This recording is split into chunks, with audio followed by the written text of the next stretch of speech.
దీని తర్వాత మన final topic in the chapter is dimensions of a physical quantity.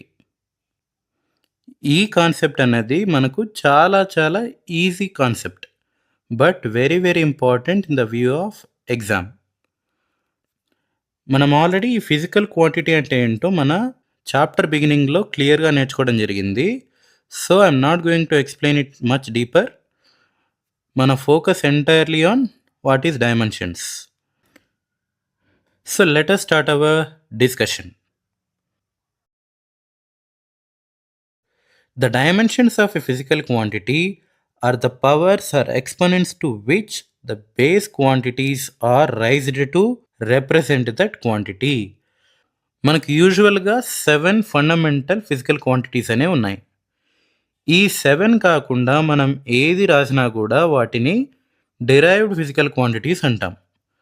అలా డిరైవ్డ్ ఫిజికల్ క్వాంటిటీస్ని మనం అబ్జర్వ్ చేస్తే అది ఎంత కాంప్లికేటెడ్ క్వాంటిటీ అయినా కూడా, ఎంత పెద్ద డిరైవ్డ్ క్వాంటిటీ అయినా కూడా అది బేస్డ్ ఆన్ ఓన్లీ ఈ 7 ఫండమెంటల్ ఫిజికల్ క్వాంటిటీ మీదే డిపెండ్ అయ్యి ఫామ్ అవ్వడం జరుగుతుంది. అండ్ ఈ సిచ్యువేషన్లో మన అండర్స్టాండింగ్ని మోర్ ప్రిసైజ్గా చేయడానికి మనం ఒక డిఫరెంట్ వే ఆఫ్ అప్రోచింగ్ని డెవలప్ చేయడం జరిగింది. అదే మన dimensions of physical quantities.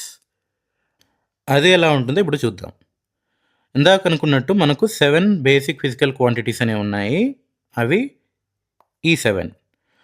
And ఈ 7 ఫిజికల్ క్వాంటిటీస్కి మనకు 7 డిఫరెంట్ సింబల్స్ అనేవి ఉన్నాయి to represent them in dimensional formula. అవేంటంటే, ఫస్ట్ మనం లెంత్కి ఎల్ని యూజ్ చేస్తాం టు రిప్రజెంట్ ఇట్, అండ్ మాస్కి క్యాపిటల్ M, టైంకి capital T, and then electric కరెంట్కి క్యాపిటల్ A, థర్మోడైనమిక్ టెంపరేచర్కి 2 లెటర్స్ ఉన్నాయి, either we can use theta or capital K. Then amount of సబ్స్టాన్స్కి కూడా 2 ఉన్నాయి, అందులో ఒకటి క్యాపిటల్ N యూజ్ చేయొచ్చు, లేకపోతే మోల్ కూడా యూజ్ చేయొచ్చు.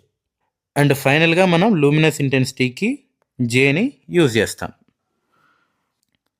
సో ఫస్ట్ మనం ఏదైనా ఒక ఫిజికల్ క్వాంటిటీని బేసిక్ లెవెల్లో చూసినప్పుడు అది ఎలా ఫామ్ అవుతుందో ఇక్కడ చూద్దాం. తర్వాత ఈ డైమెన్షన్స్ అంటే ఏంటో నేను విత్ ఎగ్జాంపుల్ చెప్తాను. So let us say Q is any physical quantity with the dimensional formula. అలాంటప్పుడు మనం ఇక్కడ గుర్తుపెట్టుకోవాల్సింది ఏంటంటే, Q అనేది ఒక physical quantity and we're representing in the terms of dimensions. So మనం క్యూని ఆల్వేస్ ఇన్ ద స్క్వేర్ బ్రాకెట్స్లో ఉంచి రాయాల్సి ఉంటుంది. సో ఈ రకంగా రాసినప్పుడు మనకు M power A, L power B, T power C, A power D, K power E. So ఇక్కడ యాక్చువల్గా క్యాపిటల్ M అనేది ఉండాలి, మోల్ పవర్ F, అండ్ ఫైనల్గా J పవర్ G. సో ఇది basic dimensional formula for any physical quantity. ఇందులో కొన్ని power 0 ఉంటే 1 అయిపోతాయి, సో వాటిని రాయాల్సిన అవసరం లేదు. సో మ్యాక్సిమం కేసెస్లో మనకు ఈ రకంగా డైమెన్షనల్ ఫార్ములాస్ అనేవి ఫామ్ అవుతాయి. సో ఇప్పుడు ఈ ఈక్వేషన్ కనుక మనం అబ్జర్వ్ చేస్తే వీటిలో ప్రతి కాన్స్టాంట్కి మనకు కొన్ని పవర్స్ అనేవి ఉన్నాయి, ABCDE up to G. And ఈ పవర్స్నే మనం dimensions of that particular physical quantities అంటాం. అండ్ ఈ పవర్స్ ఏం చేస్తాయంటే మన డైమెన్షనల్ ఫార్ములాస్లో ఉండే ఫిజికల్ క్వాంటిటీ యొక్క ఎఫెక్టివ్నెస్ని, లేకపోతే ఆర్డర్ ఆఫ్ ఫిజికల్ క్వాంటిటీని రిప్రజెంట్ చేస్తాయి. పవర్ 1 ఉంటే ఫస్ట్ ఆర్డర్, 2 ఉంటే సెకండ్ ఆర్డర్, 3 ఉంటే థర్డ్ ఆర్డర్. అలాగా డిగ్రీ ఆఫ్ బేస్ ఫిజికల్ క్వాంటిటీనే డెరైవ్డ్ ఫిజికల్ క్వాంటిటీని మన డైమెన్షన్స్ అనేవి రిప్రజెంట్ చేస్తాయి. మన ఎగ్జామ్ పాయింట్ ఆఫ్ వ్యూలో ఈ 7 ఫిజికల్ క్వాంటిటీస్ యొక్క రిప్రజెంటేషన్, అంటే వాటిని ఎలా రిప్రజెంట్ చేస్తారు, ఏ లెటర్ని యూజ్ చేస్తారు అనే విషయం మనకు ఖచ్చితంగా తెలియాల్సి ఉంటుంది. లేకపోతే మన న్యూమరికల్స్ని మ్యాక్సిమం కేసెస్లో ఈ డైమెన్షనల్ ఫార్ములా గురించి అట్లీస్ట్ 1 క్వశ్చన్ ఉంటుంది. సో వాటిని మనం సాల్వ్ చేయలేం if you don't know these symbols. And దీని తర్వాత నెక్స్ట్ మనం చూడాల్సింది what is dimensional formula and what is dimensional equation. It is very easy. ఇందాక మనం ఆల్రెడీ ఒక డైమెన్షనల్ ఫార్ములాని చూడడం జరిగింది. సో అలాగే ఇప్పుడు మనం కొన్ని ఎగ్జాంపుల్స్ని ఇక్కడ చూద్దాం. దాన్ని బేస్ చేసుకొని మనం డైమెన్షనల్ ఫార్ములాని ఎలా రాయాలి అనే విషయం నేర్చుకుందాం. సో ఫస్ట్ ఇక్కడ F equals to MA and ఇది మన న్యూటన్స్ సెకండ్ లా. దీన్ని బేస్ చేసుకొని ఇప్పుడు మనం డైమెన్షనల్ ఫార్ములాని ఎలా రాయాలో చూద్దాం. అండ్ దీన్ని ఇప్పుడు మనం ఎక్స్పాండ్ చేసి రాసామంటే ఎం అనేది యాస్టీస్గా రాస్తాం. A is nothing but final velocity minus initial velocity by time. And ఇక్కడ నెక్స్ట్ స్టెప్లో ఏమొస్తుంది, ఇది వస్తుంది. ఎం యొక్క డైమెన్షనల్ ఫార్ములా రిప్రజెంటేషన్ వచ్చేసి క్యాపిటల్ ఎం. సో ఇక్కడ మనం అబ్జర్వ్ చేస్తే ఇది final velocity minus initial velocity. And velocity minus velocity చేస్తే మనకు ఫైనల్గా వచ్చేది కూడా ఒక వెలాసిటీనే. సో అలా రాసామంటే velocity equals to displacement by time. And ఇక్కడ మనం ఈ డిస్ప్లేస్మెంట్ బై టైం యొక్క డైమెన్షనల్ ఫార్ములాని రాసామంటే డిస్ప్లేస్మెంట్ అనేది ఒక లెంత్ కాబట్టి దీన్ని ఎల్తో రిప్రజెంట్ చేస్తాం, డివైడెడ్ బై టైంని టీతో రిప్రజెంట్ చేస్తాం. అండ్ దీన్ని మాడిఫై చేసి రాస్తే మనకు ఎల్టీ పవర్ -1గా రావడం జరుగుతుంది. ఇది dimensional formula for velocity. And దీన్ని మనం ఇక్కడ సబ్స్టిట్యూట్ చేసి రాసామంటే ఇక్కడ టీకి డైమెన్షనల్ ఫార్ములా వచ్చేసి క్యాపిటల్ టీ. అండ్ దీని తర్వాత మనకు నెక్స్ట్ స్టెప్ ఏమొస్తుంది, ఇక్కడ ఎం యాస్టీస్గా వస్తుంది నెక్స్ట్ స్టెప్లో. అండ్ ఇక్కడ ఎల్ యాస్టీస్గా వస్తుంది. అండ్ దెన్ ఫైనల్గా ఇక్కడ డినామినేటర్లో ఒక టీ ఉంది, ఇక్కడ కూడా డినామినేటర్లో ఒక టీ ఉంది. డినామినేటర్ ఉన్నప్పుడు ఆ రెండు మల్టిప్లై అయిపోయి టీ పవర్ -2గా మారిపోతాయి. అండ్ ఇది మన F equals to MA force యొక్క dimensional formula ML T power -2. ఈ రకంగా మనం డైమెన్షనల్ ఫార్ములాని మన నార్మల్ ఫార్ములా యూజ్ చేసి కనుక్కుంటాం. అండ్ ఇంకో వెరీ వెరీ ఇంపార్టెంట్ ఎగ్జాంపుల్ ఇప్పుడు చూద్దాం. అది క్యాపిటల్ జీ యొక్క డైమెన్షనల్ ఫార్ములాని ఎలా కనుక్కోవాలి. చాలా సందర్భాల్లో ఇది అడగడం జరిగింది. So be focused. So first F యొక్క డైమెన్షనల్ ఫార్ములా చూసామంటే ఇది ఇందాక కనుక్కున్నది ఎంఎల్ టీ పవర్ -2. అండ్ జీని యాస్టీస్గా రాస్తాం. అండ్ ఇక్కడ 2 m's ఉన్నాయి. M is nothing but mass, another M is also mass.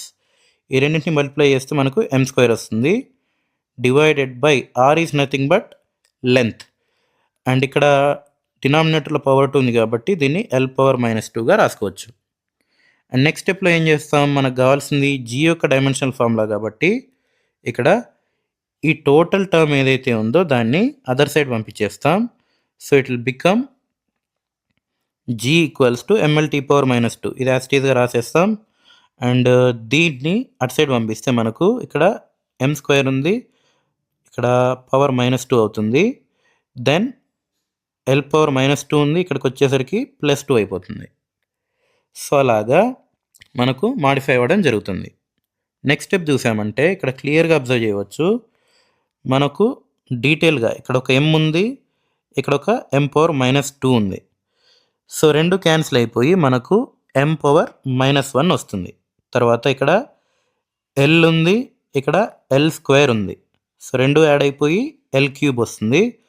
Then tea power -2 ఉంది, యాస్టీస్గా వచ్చేస్తుంది. అండ్ ఇది మన dimensional formula for capital G. Universal gravitational కాన్స్టాంట్కి డైమెన్షనల్ ఫార్ములా కనుక్కోండి అంటే మనకు వచ్చేది ఇది. అండ్ ఇప్పుడు మనం ఈ రెండు ఎగ్జాంపుల్స్ని చూసాం కదా, వీటిని బేస్ చేసుకొని మన definition for dimensional formula dimensional equation ఏమవుతుందంటే it is a mathematical way to represent the nature of a physical quantity in terms of its base dimensions. అంటే మన ఏదైనా ఒక ఫిజికల్ క్వాంటిటీని in terms of its base physical క్వాంటిటీతో represent చేస్తే దాన్నే మనం dimensional formula or dimensional equation అంటాం. అండ్ ఈ డైమెన్షనల్ ఫార్ములాని మనం ఎందుకు రాయాలి అని మనకు క్వశ్చన్ వస్తే దాని యొక్క మెయిన్ రీజన్ వచ్చేసి physical quantities can be added or subtracted only if they have the same dimensions. ఏవైనా కొన్ని ఫిజికల్ క్వాంటిటీస్ని అర్థమెటిక్ క్యాలిక్యులేషన్ చేయాలనుకుంటే వాటి యొక్క డైమెన్షన్స్ అన్నవి ఒకేలా ఉండాలి, అప్పుడైతే మనం వాటిని అర్థమెటిక్ క్యాలిక్యులేషన్ చేయవచ్చు. It is as simple as మనకు రెండు ఫిజికల్ క్వాంటిటీస్ ఉన్నాయనుకుందాం, లెంత్ మాస్. ఆ రెండింటిని మనం యాడ్ చేయకూడదు. ఎప్పుడు యాడ్ చేయాలి? ఏవైనా ఒక 2 లెన్స్ ఉన్నప్పుడు గానీ, ఏవైనా 2 మాస్ ఉన్నప్పుడు గానీ మనం యాడ్ గానీ, సబ్ట్రాక్ట్ గానీ జేయాలి. అలా గాకుండా ఒకటి లెంత్, ఒకటి మాస్ ఉందంటే మనం దాన్ని యాడ్ గానీ, సబ్ట్రాక్ట్ గానీ చేయకూడదు. ఇది ఒక simple example to understand the necessity. మనకు ఇదనే గాదు, చాలా కాంప్లికేటెడ్ ఈక్వేషన్స్ కూడా ఉంటాయి. అలాంటి సందర్భాల్లో మనకు ఈ డైమెన్షన్ ఫార్ములా అన్నది చాలా రకంగా యూజ్ అవుతుంది. అండ్ ఈ రకంగా మనం డైమెన్షన్స్ ఆఫ్ ఫిజికల్ క్వాంటిటీని బేస్ చేసుకొని యాడింగ్ గానీ, సబ్ట్రాక్షన్ గానీ చేసినప్పుడు దాన్ని మనం ప్రిన్సిపల్ ఆఫ్ హోమోజినిటీ అని చెప్పడం జరుగుతుంది. అండ్ మన first and second year text బుక్‌లో చూసామంటే చాలా రకాలైన ఫిజికల్ క్వాంటిటీస్‌ని ఇవ్వడం జరిగింది. అందులో మనకొచ్చేసి ఈ 20 ఫిజికల్ క్వాంటిటీస్ ఏవైతే ఉన్నాయో అవి most frequently asked physical quantities to write dimensional formulas in the view of either ఐపీఈలో అడుగుతారు, లేకపోతే నీట్ ఆర్ జేఈఈ మెయిన్స్‌లో కూడా అడిగే ఛాన్స్ అయితే ఉంది. నేను ఈ డైమెన్షనల్ ఫార్ములాస్‌ని బట్టి కొట్టండి అని చెప్పను. బట్ మనకు ఏదైనా ఒక ఫిజికల్ క్వాంటిటీ యొక్క ఫార్ములా తెలిస్తే దాని యొక్క డైమెన్షనల్ ఫార్ములా ఎలా రాయాలి అనే విషయాన్ని గురించి అట్లీస్ట్ నేర్చుకుంటే మనకది ఎగ్జామ్‌లో యూజ్ అవుతుంది. If you want to save this you can take it as a screen shot. ఈ 20 అనే కాకుండా మనకి ఇంకా చాలా రకాలైన ఫిజికల్ క్వాంటిటీస్ ఉన్నాయి. నియర్లీ అరౌండ్ 105 టు 110 ఉండొచ్చు. సో అన్నీ నేర్చుకోలేం కాబట్టి అట్లీస్ట్ వాటి ఫార్ములాలు తెలిస్తే మనకు డైమెన్షనల్ ఫార్ములా రాయడం చాలా ఈజీ అవుతుంది. అండ్ ఇది మన dimensional formula and dimensional equation. And దీని తర్వాత మనం నెక్స్ట్ కాన్సెప్ట్ వచ్చేసి డైమెన్షనల్ అనాలిసిస్ యొక్క అప్లికేషన్స్ మన డైలీ లైఫ్లో ఏముంటాయి. సో ఫస్ట్ది వచ్చేసి ఫర్ చెకింగ్ ఈక్వేషన్ కన్సిస్టెన్సీ. మనం ఏదైనా ఒక ఫైనల్ ఆన్సర్ని డెరైవ్ చేసామనుకుందాం. సో లెటస్ సే మన యూనిఫామ్లీ యాక్సిలరేటెడ్ మోషన్లో డిస్ప్లేస్మెంట్కి ఒక ఈక్వేషన్ డెరైవ్ చేసాం, S=ut+12at². ఇది క్లాస్ 9లో ఆల్రెడీ చూసాం, ఈవెన్ ఇన్ నెక్స్ట్ చాప్టర్లో కూడా వస్తుంది. ఇప్పుడు ఈ dimensional formula in both LHS and RHS ఒకటేనా కాదా అంటే లెటస్ సే ఇది లెంత్, ఇటు సైడ్ కూడా మనకు లెంతే వచ్చిందంటే మన ఈక్వేషన్ అనేది కన్సిస్టెంట్గా డెరైవ్ అయిందని దాని యొక్క మీనింగ్. అది ఎలాగో చూద్దాం ఇప్పుడు. సో ఇక్కడ వచ్చేసి ఎస్ యొక్క dimensional formula L, it is nothing but length, so it will become L. U అనేది ఇక్కడ initial velocity, it is nothing but velocity only. So ఇందాక మనం డెరైవ్ చేసాం కదా, LT⁻⁻1. Then T is nothing but time, so time రాసాం. 1/2 అనేది ఇక్కడ dimensional formula రాసేటప్పుడు నాట్ నెసరీ. సో ఏ అనేది యాక్సలరేషన్, ఇందాక డెరైవ్ చేసాం కదా, LT⁻². అండ్ ఫైనలీ ఇక్కడ T²ని యాజ్ ఇట్ ఈస్గా T²తో రీప్లేస్ చేస్తాం. అండ్ ఇక్కడ క్లియర్గా అబ్జర్వ్ చేస్తే మనకు క్యాన్సిలేషన్ టర్మ్స్ ఉన్నాయి. సో ఇది క్యాన్సిల్ అవుతుంది, ఇది క్యాన్సిల్ అవుతుంది, దెన్ ఫైనలీ ఇది క్యాన్సిల్ అవుతుంది. సో ఫైనల్గా మనకు వచ్చేది ఏంటంటే ఇక్కడ ఒక ఎల్ మిగులుతుంది, అండ్ ఇక్కడ ఒక ఎల్ మిగులుతుంది, అండ్ ఇక్కడ ఒక ఎల్ మిగులుతుంది. సో లెఫ్ట్ హ్యాండ్ సైడ్లో మనకి ఎల్ వస్తుంది, రైట్ హ్యాండ్ సైడ్లో కూడా ఎల్ఏ వస్తుంది. సో మనం ఇక్కడ కంక్లూడ్ ఏం చేయొచ్చు అంటే ఎల్హెచ్ఎస్ అండ్ ఆర్హెచ్ఎస్లో సేమ్ డైమెన్షనల్ ఫిజికల్ క్వాంటిటీ ఉంది కాబట్టి మన ఈక్వేషన్ ఏదైతే వచ్చిందో అది కన్సిస్టెంట్గా ఉంది అని మనం ఈ వెరిఫికేషన్ ద్వారా చెప్పవచ్చు. In other words, to verify the final answer for any kind of derivation we use dimensional equation or dimensional formula. And next వచ్చేసి dimensional analysis is very useful in deducing relations among its independent physical quantities. అంటే మనం dimensional ఫార్ములాని use చేసి physical quantities మధ్య ఉన్న రిలేషన్ని ఈజీగా identify చేయవచ్చు. అది ఎలాగో ఒక చిన్న ఎగ్జాంపుల్ ద్వారా మనం ఇప్పుడు చూద్దాం. సో ఇది యాక్చువల్గా టెక్స్ట్ బుక్లో ఇవ్వడం జరిగింది, ఎగ్జాంపుల్ 2.17. దీని ప్రకారం ఏంటంటే మనకు ఒక సింపుల్ పెండులం ఇవ్వడం జరిగింది. దాని యొక్క టైం పీరియడ్ అన్నది ఆ సింపుల్ పెండులం యొక్క లెంత్ మీద, మాస్ ఆఫ్ ది బాబ్ మీద, and then finally gravitational acceleration మీద డిపెండ్ అయ్యింది అని చెప్పడం జరిగింది. అండ్ దీన్ని బేస్ చేసుకొని ఇప్పుడు మనం టైం పీరియడ్ యొక్క ఫార్ములాని డెరైవ్ చేయాలి. అది ఎలా చేయాలో చూద్దాం by using dimensional equation. So first ఇక్కడ గివెన్ ఈక్వేషన్ మనం కనుక్కోవాల్సింది ఏంటి, టైం పీరియడ్ యొక్క ఫార్ములా. సో టైం పీరియడ్ యొక్క ఫార్ములాను కనుక్కునేటప్పుడు వాళ్ళు ఏం చెప్పారంటే ఇది depending upon l, then mass of the bob, then gravitational acceleration. Let us say ఇది మన టైం పీరియడ్ ఫార్ములా యొక్క స్టాండర్డ్ ఈక్వేషన్ అనుకుందాం.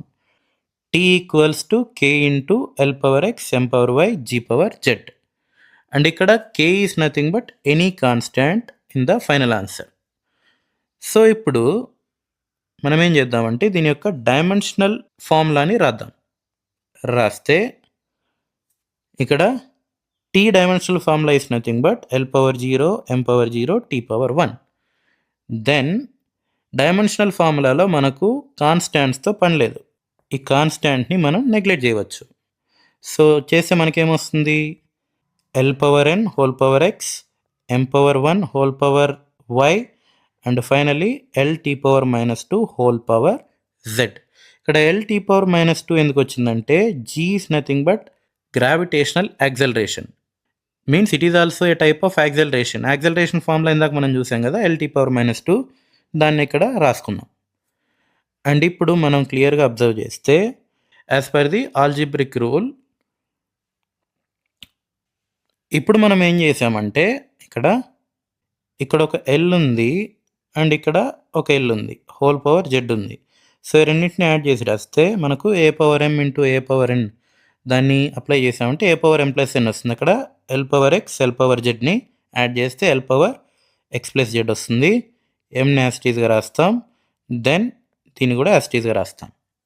మనకు మ్యాథమెటిక్స్లో ఒక రూల్ ఉంది, అదేంటంటే ఒక మ్యాథమెటికల్ ఈక్వేషన్లో ఎల్హెచ్ఎస్ అండ్ ఆర్హెచ్ఎస్లో సేమ్ బేసెస్ ఉన్నాయంటే వాటి యొక్క పవర్స్ కూడా ఈక్వల్ అవుతాయి. దాని ప్రకారం మనకు X plus z equals to 0 అవుతుంది. ఎందుకంటే ఇక్కడ ఎక్స్ ప్లస్ జెడ్ ఉంది, ఇక్కడ ఎల్ పవర్ 0 ఉంది. So x plus z equals to 0. Then y equals to 0, then -2z equals to 1 వస్తుంది. ఎందుకంటే y ఈక్వల్స్ టు 0 ఎందుకు అవుతుందంటే ఇక్కడ y అండ్ ఇక్కడ 0 అండ్ -2z ఈక్వల్స్ టు ఇక్కడ 1, టీ పవర్ 1 ఉంది కాబట్టి -2z ఈక్వల్స్ టు 1. నెక్స్ట్ ఇప్పుడు ఈ 3 వాల్యూస్లో మనకు XYZ వాల్యూస్ కావాలి. సో మనకి ఈజీగా వచ్చే వాల్యూ వచ్చేసి జెడ్ వాల్యూ. సో జెడ్ వాల్యూలో ఈ -2 అటు సైడ్ పంపిస్తే మనకు జెడ్ ఈక్వల్స్ టు -1/2 వస్తుంది. తర్వాత నెక్స్ట్ ఇక్కడ క్లియర్గా అబ్జర్వ్ చేస్తే ఈ -1/2ని మనం ఇక్కడ ఈ ఈక్వేషన్లో సబ్స్టిట్యూట్ చేద్దాం. చేస్తే x -1/2 వస్తుంది అండ్ ఈ -1/2 అటు సైడ్ పంపిస్తే x ఈక్వల్స్ టు 1/2 వస్తుంది. ఈ రకంగా మనకు x వాల్యూ వచ్చింది, y వాల్యూ వచ్చింది అండ్ z వాల్యూ వచ్చింది. ఈ 3 వాల్యూస్ని మనం ఇప్పుడు ఏం చేయాలంటే మన స్టాండర్డ్ ఈక్వేషన్లో సబ్స్టిట్యూట్ చేయాలి. అలా చేస్తే మనకేమొస్తుంది, t equals to k into L power 1/2 M power 0 G power -1/2. ఈ రకంగా సబ్స్టిట్యూట్ చేసామంటే మనకు ఫైనల్గా t equals to k into √L/Gగా వస్తుంది. ఈ √L/G అంటే ఏంటి, ఇక్కడ 1/2 ఉంది, ఎల్ పవర్ 1/2, దీన్ని √Lగా రాసుకోవచ్చు. ఇక్కడ వచ్చేసి -1/2 ఉంది పవర్లో, దాన్ని మనం 1/√G అని రాసుకోవచ్చు. √L/√G ఏమవుతుంది, √L/G అవుతుంది. సో ఫైనల్గా t equals to k into √L/G వస్తుంది. అండ్ ఈ k వాల్యూ ఏదైతే ఉందో అది మనకు ఒక కాన్స్టాంట్. దీని వాల్యూ వచ్చేసి యాక్చువల్గా k ఈక్వల్స్ టు 2π. దీన్ని మనం ఎక్స్పెరిమెంటల్ క్యాలిక్యులేషన్ ద్వారా కనుక్కోవచ్చు. అండ్ ఈ రకంగా మనం డైమెన్షనల్ ఫార్ములాని యూజ్ చేసి ఫిజికల్ క్వాంటిటీస్ మధ్య ఉండే రిలేషన్ని కనుక్కోవచ్చు. అండ్ దీని తర్వాత ఈ డైమెన్షన్స్ ఆఫ్ ఫిజికల్ క్వాంటిటీస్ వల్ల మనకు కొన్ని లిమిటేషన్స్ కూడా ఉన్నాయి. అవేంటో ఇప్పుడు చూద్దాం. అందులో ఫస్ట్ వచ్చేసరికి dimensionless quantity like 2π cannot be determined. మనం ఏదైనా ఒక డైమెన్షనల్ ఫార్ములాని రాసినప్పుడు ఇందాక మన ఎగ్జాంపుల్లో చూసాం, 2π అన్నది మనం డైరెక్ట్గా కనుక్కోలేదు, బై యూజింగ్ ఎక్స్పెరిమెంటల్ క్యాలిక్యులేషన్ని యూజ్ చేసి కనుక్కోవడం జరిగింది, not by using dimensional analysis. ఒక ఈక్వేషన్లో ఉండే కాన్స్టాంట్స్ని మనం డైమెన్షనల్ ఫార్ములాని యూజ్ చేసి కనుక్కోలేము. అది మన first limitation in using dimensional analysis. Next వచ్చేసి The method of dimensions can only test the dimensional validity, but not the exact relationship between physical quantities in any equation. అంటే మనం ఏదైనా ఒక ఈక్వేషన్లో ఉండే ఫిజికల్ క్వాంటిటీస్ మధ్య ఉండే ఎగ్జాక్ట్ రిలేషన్ని dimensional అనాలిసిస్ని use చేసి కనుక్కోలేము. అది మన సెకండ్ లిమిటేషన్. ఫర్ ఎగ్జాంపుల్ మనకు let us say s equals to ut plus half at square. మనం ఏదైనా ఒక ఈక్వేషన్ ఎక్స్పెరిమెంటల్గా సాల్వ్ చేస్తే మనకి ఎగ్జాక్ట్గా ఈక్వేషన్ వస్తుంది. బట్ డైమెన్షనల్గా మనం అనలైజ్ చేసామంటే ఏదైనా ఒక ఈక్వేషన్ని, ఇక్కడ ఒక లెంత్ ఉంది ఎల్హెచ్ఎస్లో అండ్ ఆర్హెచ్ఎస్లో కూడా ఒక లెంత్ ఉంది. ఓన్లీ ఇది కన్సిస్టెన్సీని గురించి తెలుసుకోవడానికి మాత్రమే యూజ్ అవుతుంది, బట్ నాట్ ఎగ్జాక్ట్ రిలేషన్. ఇక్కడ మనకు హాఫ్ వస్తుందని తెలియదు, ఇక్కడ మనకు స్క్వేర్ వస్తుందని తెలియదు, అండ్ ఆల్సో ఈ రెండు యాడ్ చేయాలని కూడా మనకు ఐడియా ఉండదు. ఓన్లీ మనకు కన్సిస్టెన్సీని తెలుసుకోవడానికి మాత్రమే యూజ్ అవుతుంది. అది మన second limitation. And third limitation చూసామంటే it cannot distinguish between quantities with the same dimensions. ఏవైనా రెండు ఫిజికల్ క్వాంటిటీస్ని తీసుకున్నామంటే వాటి మధ్య ఉండే డిఫరెన్స్ని మనం డైమెన్షనల్ అనాలిసిస్ని యూజ్ చేసి చెప్పడం కుదరదు. అది మన third limitation in the dimensional analysis. For example మనకు 2 ఫిజికల్ క్వాంటిటీస్ ఉన్నాయనుకుందాం. Let us say work done W equals to F dot ds and second equation వచ్చేసి torque tau equals to F cross R. So ఇవి vectors కాబట్టి ఈ రకంగా ఆరో mark పెడితే ఇప్పుడు మనం వీటి యొక్క డైమెన్షనల్ ఫార్ములాని చూసామంటే F వచ్చేసి mLt⁻⁻2 వస్తుంది. అండ్ ds అనేది ఒక లెంత్ కాబట్టి ఇక్కడ L పెట్టుకుంటాం. అండ్ ఇక్కడ కూడా mLt⁻⁻2 అండ్ ఇక్కడ వచ్చేసి R యొక్క dimensional formula L. And final ఆన్సర్లో ఏమొస్తుంది? mL²t⁻⁻2 అండ్ ఇక్కడ కూడా సేమ్ mL²t⁻⁻2. సో మనకు ఈక్వేషన్ ఏదో చెప్పకుండా ఓన్లీ డైమెన్షనల్ ఫార్ములా ఇచ్చి ఇది దేనికి సంబంధించింది అని అడిగారంటే మనకి ఇక్కడ 2 టైప్స్ ఆఫ్ ఆన్సర్స్ అనేవి వస్తాయి. It may be work or it may be torque.